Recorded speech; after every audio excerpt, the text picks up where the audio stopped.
کیا حقوق العباد بھی توبہ سے معاف ہو جاتے ہیں؟ دلیل 99 بندوں کے قاتل کا واقعہ، اس کو تو خیر موقع ہی نہیں ملا، اور یہ ایکسیپشنل کیس ہے، اس کے ساتھ آپ حقوق العباد کو جوڑ کے تو معافی والا معاملہ نہیں کروا سکتے، کیونکہ آپ بخاری مسلم سے اگر یہ پیش کریں گے تو ہم پھر بخاری سے وہ حدیث پیش کریں گے کہ جس نے کسی بھی دوسرے شخص کے ساتھ کوئی لین دین کا معاملہ کرنا ہے تو دنیا میں کر لے، ورنہ آخرت میں اسے اپنی نیکیاں دے کے جان چھڑانی پڑے گی۔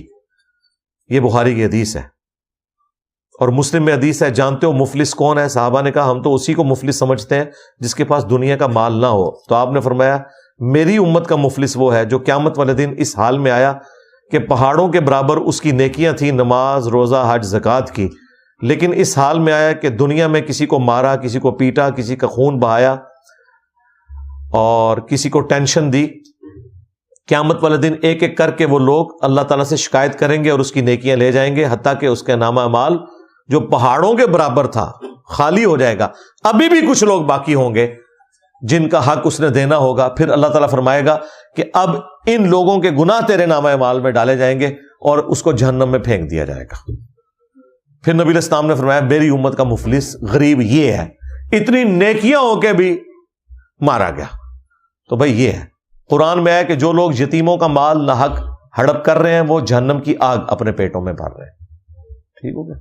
تو دین کو ٹوٹیلٹی میں دیکھنا ہے، جزوی طور پہ ایک شخص کے، جی بخاری مسلم میں لکھا ہے ایک عورت بدکار تھی، اس نے موزے میں ایک کتے کو پانی پلایا، بخشی گئی، تو ٹھیک ہے پھر سارے بدکاری کرنا شروع کر دیں اور کتوں کو پانی پلائیں۔ نبی علیہ السلام یہ بتانا چاہ رہے تھے؟